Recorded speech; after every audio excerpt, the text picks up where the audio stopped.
ఏపీకి సంబంధించి కూడా మనం చూద్దాం. విశాఖకు సంబంధించి చూసుకుంటే గనక విశాఖ అయోధ్య రామ మందిరం నమూనా సెట్ నిర్వాహకులకు ఉచ్చు బిగిస్తోంది. 2999 టికెట్స్కి తమకి సంబంధం లేదని నిర్వాహకులు స్టేట్మెంట్ ఇచ్చారు. అయితే నిర్వాహకులు ఇచ్చినటువంటి స్టేట్మెంట్ అబద్ధం అని పోలీసులు గుర్తించారు. ముందుగానే 2999 టికెట్స్ ప్రింట్ చేసినట్లు పోలీసులు గుర్తించారు. నిర్వాహకులు ప్రింట్ చేయించిన గోడ పత్రికలు సైతం గుర్తించారు. 2999 కళ్యాణ టికెట్స్ ప్రచారంపై ఆడియో రికార్డ్ లీక్ అయింది. పక్కా కమర్షియల్గా ప్లాన్ చేసినటువంటి ప్రధాన నిర్వాహకుడు వంగల్పూడి దుర్గా ప్రసాద్ నగరమంతా కూడా పోస్టర్లు పెట్టి విస్తృత ప్రచారం చేయించాడు. అసలు ఎలాంటి ప్రచారం చేయించలేదని మీడియా ముందు కహానీలు చెప్పిన గిరి ప్రదక్షిణలో భక్తులకు కనిపించేలా సిబ్బందితో పోస్టర్లు పెట్టించినట్లు తేలింది. ఇక టికెట్లు ఎన్ని ప్రింటింగ్ వేయించారు, ఇప్పటి వరకు ఎన్ని సేల్ చేశారనే దానిపై పోలీసులు విచారణ చేస్తున్నారు. ఇక ఇదే అంశంపై మరిన్ని వివరాలు అందించడానికి ఫీల్డ్ రిపోర్ట్ ద్వారా మా ప్రతినిధి చంద్రశేఖర్ సిద్ధంగా ఉన్నారు.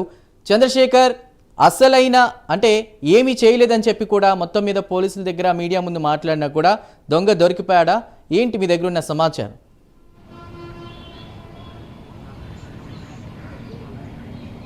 రైట్ చందు, ఏదైతే విశాఖ సాగర తీరానికి ఆనుకొని ఏర్పాటు చేసినటువంటి శ్రీ గరుడ అయోధ్య రామ మందిరం ఏదైతే ఉందో నమూనా సెట్, ఈ రామ మందిరం నమూనా సెట్కి సంబంధించినటువంటి నిర్వాహకుడు వంగలపూడి దుర్గాప్రసాద్, ఈయనైతే భక్తి ముసుగులు కోట్లాది రూపాయలు అర్జించే ప్రయత్నం అయితే చేసినట్లుగా ఒక్కొక్కటిగా కూడా తీగలాగితే దొంకంతా కదిలిన పరిస్థితి కనిపిస్తుంది. ఒక్కొక్కటిగా దానికి సంబంధించినటువంటి అరాచకాలన్నీ కూడా బయటకు వస్తున్నటువంటి పరిస్థితి అయితే కనిపిస్తుంది. ప్రధానంగా చూసుకుంటే భక్తి ముసుగులో ఆ దుర్గాప్రసాద్ అయితే కోట్లాది రూపాయలు గడించేందుకు కూడా ప్రయత్నాలు చేశాడు. ఈ నేపథ్యంలోనే ఒక భారీ స్కెచ్ కూడా ఆయన తెర తీసినటువంటి పరిస్థితి అయితే కనిపిస్తుంది. ఏదైతే అయోధ్య రామ మందిర సెట్కి సంబంధించినటువంటి నమూనా ఏదైతే ఉందో దాని గతంలోనే ఏదైతే జరిగినటువంటి యూపీలో జరిగినటువంటి కొన్ని దీంట్లో కూడా ప్రదర్శించిన పరిస్థితి కనిపించింది. అలాగే అక్కడ జరిగినటువంటి సెట్స్లో కోట్లాది రూపాయలు ఆయన గడించడం జరిగింది. ఈ నేపథ్యంలోనే దానినే ఆసరాగా దానినే బిజినెస్గా చేసుకొని ఇటు హిందువుల మనోభావాలు దెబ్బతీసే విధంగా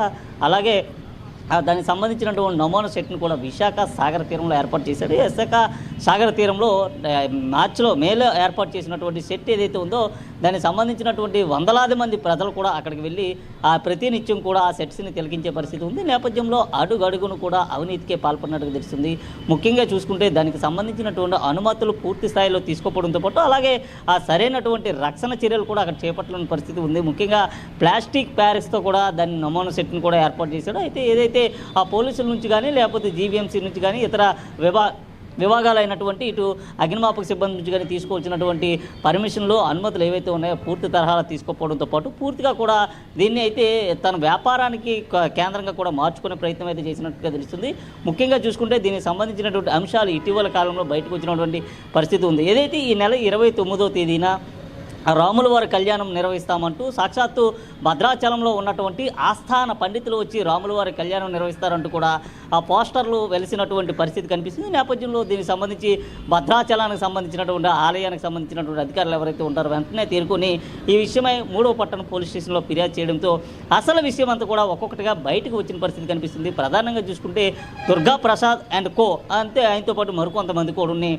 ఏదైతే ప్రజల నుంచి అలాగే అమాయకపు భక్తుల నుంచి కూడా లక్షలాది రూపాయలు లాగేసే ప్రయత్నం చేశారు. ఈ నేపథ్యంలో దీనికి సంబంధించి ఇటీవల ఏదైతే విశాఖలో జరిగినటువంటి సింహాద్రప్పన్నకు సంబంధించినటువంటి గిరి ప్రదక్షిణ ఏదైతే ఉందో ఈ గిరి ప్రదక్షిణని ఆసరాగా తీసుకొని అక్కడికి లక్షలాది మంది భక్తులు కూడా వస్తున్నారు. ఈ నేపథ్యంలో దీనికి సంబంధించి 29వ తేదీన ఈ సెట్స్కి సంబంధించినటువంటి ఏదైతే రాముల వారి కళ్యాణం నిర్వహిద్దామంటూ కూడా వీరంతా నిర్ణయించుకున్నటువంటి పరిస్థితి కనిపించింది. నేపథ్యంలో ఆ భక్తులందరినీ భక్తి భావాన్ని కూడా వీరైతే ఆసరాగా చేసుకున్న పరిస్థితి కనిపించింది. నేపథ్యంలో దానికి సంబంధించినటువంటి దాదాపు 250 పోస్టర్లు కూడా పెట్టినటువంటి పరిస్థితి కనిపిస్తుంది. అడుగున ఏదైతే ఈ నమూనా సెట్కి సంబంధించి రాముల వారి కళ్యాణం నిర్వహిస్తున్నాం దానికి ఆస్థాన పండితులు వస్తున్నారంటూ కూడా అడుగున పెట్టిన నేపథ్యంలో అదైతే చాలా వైరల్గానే మారిన పరిస్థితి కనిపించింది. పూర్తిగా వివాదాస్పదం వైపే ఒక విధంగా వెళ్ళిందని చెప్పుకోవాలి. ఈ నేపథ్యంలో దీనికి సంబంధించి ఆ ఫిర్యాదు ఇవ్వడంతో కలుగులో ఉన్నటువంటి వెలకైతే ఒకసారిగా ఆ బయటకు వచ్చిన పరిస్థితి కనిపించింది. పూర్తిగా చూసుకుంటే ఇటు దుర్గాప్రసాద్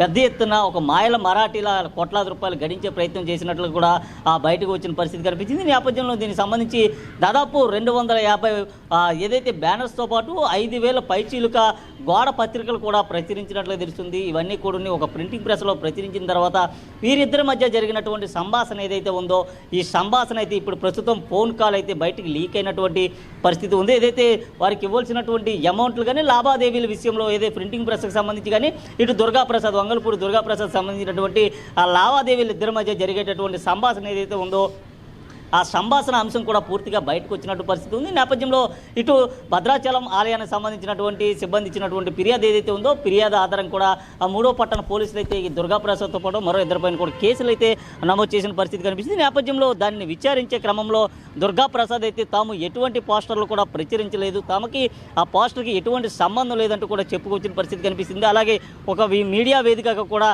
ఇదే విషయాన్ని అయితే దుర్గాప్రసాద్ చెప్పిన పరిస్థితి కనిపిస్తుంది. అయితే పూర్తిగా కూడా అంతా అవాస్తవమని పోలీసు రికార్డులో పూర్తిగా తేటతెల్లమైనటువంటి పరిస్థితి కనిపిస్తుంది. ముఖ్యంగా చూసుకుంటే ఏదైతే ఆడియో కాల్ లీక్ అయిన తర్వాత పోలీసులు పూర్తిగా కూడా దర్యాప్తు చాలా స్పీడ్గానే కొనసాగించిన పరిస్థితి కనిపిస్తుంది. దీనికి సంబంధించి ఏదైతే రాముల వారి కళ్యాణంలో ఎవరైతే పాల్గొనాలనుకున్నారో ఆ భక్తులు 2,999 రూపాయలు చెల్లించి ఆ రాముల వారి కళ్యాణంలో పాల్గొనాలి. అలాగే భద్రాచలం సంబంధించినటువంటి ఆస్థాన పండితులు వస్తున్నారు, ఆస్థాన పండితులతో పూజా కార్యక్రమాల్లో రాముల వారి కళ్యాణం నిర్వహిస్తామంటూ కూడా కోట్లాది రూపాయలు అర్జించేందుకు ప్రయత్నం చేశాడు. దాదాపు ఈ మధ్యకాలంలో ఏదైతే అక్కడ రామ మందిరం ఏర్పాటు చేసిన తర్వాత అక్కడికి వచ్చేటటువంటి భక్తుల నుంచి వివిధ రకాలుగా కూడా లక్షలాది రూపాయలు అయితే వసూలు చేసిన పరిస్థితి కనిపిస్తుంది. ముఖ్యంగా చూసుకుంటే ఏదైతే అక్కడికి ఎంట్రీ అయ్యేటటువంటి ఎంట్రీ టికెట్ ధరని 50 రూపాయల నుంచి మొదలుకొని లోపల ఏర్పాటు చేసినటువంటి స్టాల్స్ కానీ అలాగే అక్కడ ఇచ్చినటువంటి ఆ ఫ్లెక్సీ బోర్డ్స్ ఏవైతే ఉన్నాయో ఒక్కొక్కరి దగ్గర నుంచి కూడా ఉన్నాయి, వేలాది రూపాయలు వసూలు చేసినట్లుగా తెలుస్తుంది. అడ్వర్టైజ్మెంట్ బోర్డులకు సంబంధించి కానీ లేదా ఇతర అంశాలకు సంబంధించి కానీ లేదా అక్కడ ఉన్నటువంటి ఆ ప్రదేశానికి కట్టాల్సిన ట్యాక్స్ అంటూ కూడా అలాగే అక్కడ ఏర్పాటు చేసుకున్న స్టాల్స్ ఎవరైతే ఉన్నారో వారి వద్ద నుంచి ఇలా లక్షలాది రూపాయలు కూడా వసూలు చేసి దాదాపు 4-5 కోట్లు అర్జించినట్టుగా తెలుస్తుంది. అయితే ఎప్పటి నుంచి అయితే ఇక్కడ వ్యాపారాన్ని స్థాపించాడో అప్పటి నుంచి కూడా ఈ వ్యాపారాన్ని అనువుగా తీసుకున్నటువంటి దుర్గాప్రసాద్ దీన్నే ఆసరాగా తీసుకొని అమాయకపు ప్రజలు ఎవరైతే ఉన్నారో అంధ భక్తులు ఎవరైతే ఉన్నారో వీరి నుంచి కోట్లాది రూపాయలు అర్జించే ప్రయత్నం చేశాడు. ఈ నేపథ్యంలోనే గతంలో కూడా దుర్గాప్రసాద్ గణేష్ అనేటటువంటి ఒక వ్యక్తిని కూడా మోసం చేసినట్లు కూడా ఆయన అయితే మీడియా ముఖంగా కూడా చెప్పిన పరిస్థితి కనిపిస్తుంది. అయితే ఇటువంటి అరాచకాలన్నీ కూడా ఒక్కొక్కటిగా బయటకు వస్తుంది. ఏదైతే దుర్గాప్రసాద్ కేవలం భక్తి ముసుగులో లక్షలాది రూపాయలు వెనకేసుకుంటున్న కోట్లాది రూపాయలు కూడా వెనకేసుకుంటున్నటువంటి అంశం కూడా తేటతెల్లమైన పరిస్థితి ఉంది. ఈ నేపథ్యంలో దీనికి సంబంధించినటువంటి పూర్తి డీటెయిల్స్ ఏవైతే ఉన్నాయో మరికొద్ది రోజుల్లోనే బయటకు వచ్చేటటువంటి పరిస్థితి ఉంది. దుర్గాప్రసాద్తో పాటు మరికొంతమంది బడాబాబులు కూడా దీని వెనక ఉన్నట్లుగా తెలుస్తుంది. ఏదైతే హిందూ ధర్మాన్ని అవహేళన చేస్తూ హిందూ ధర్మాన్ని కించపరిచే విధంగా కూడా దుర్గాప్రసాద్ ఇటువంటి ఘటనలకు పాల్పడడం పైన స్వామీజీ కూడా ఆ ప్రదేశానికి వచ్చిన పరిస్థితి కనిపిస్తుంది. Right Chandrashekar, thank you.